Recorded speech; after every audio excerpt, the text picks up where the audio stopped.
tenang begitu.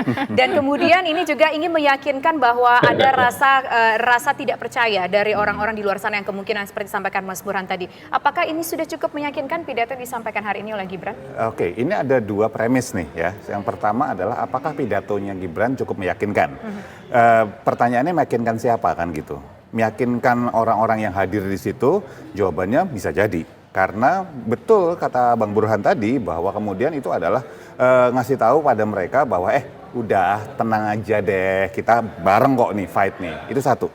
Tetapi pertanyaan yang perlu diajukan juga, apakah kemudian pidato ini juga menenangkan orang-orang di luar sana yang tanda petik apakah sudah termakan atau memang seperti itu kita nggak tahu gitu ya, isu tentang dinasti politik. Nah, ada bagian yang ketiga yang perlu kita bahas di sini, yaitu saat dia bilang tenang, apakah dia benar-benar tenang? Kan kelihatan, coba dari awal ini kita lihat yuk gitu ya. Gibran pegang mic pakai satu tangan, kemudian begitu dia ngomong nggak berapa lama, mungkin 2 atau 3 detik, dia pindahin ke tangan sebelahnya. 2-3 detik lagi, pindahin ke tangan sebelahnya lagi. Ini bukan sebuah gestur orang yang tenang. Siapapun lah, kalau misalnya kita lagi di depan panggung terus kitanya agak stage fright gitu ya, depan panggung atau kemudian bicara depan umum gitu, kita akan melakukan sesuatu yang sifatnya repetitif. Ya, apakah itu megang-megang kuku, apakah itu megang kancing kayak bapaknya gitu ya. Nah, itu tanda-tanda bahwa dia sama sekali tidak tenang. Itu satu. Yang kedua, kita perhatikan bahwa kemudian ketika dia bicara, cara dia bicara itu bukan Gibran yang seperti biasanya.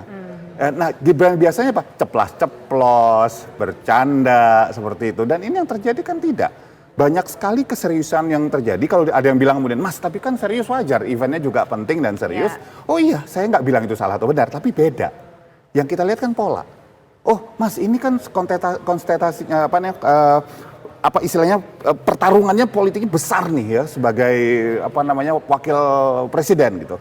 Waktu ini kita bicara Gibran loh ya, yang biasa di sosial media, cara bicara anak muda, saya sudah lihat tuh rekaman waktu dia maju di Solo segala macam kayak gitu. Santai aja gitu. Nah, menariknya lagi itu pola yang berbeda dua. Kemudian menariknya lagi cara dia bicara sebagai baca pres gitu ya, capres ya. Itu seperti bapaknya sekali cara ngomongnya.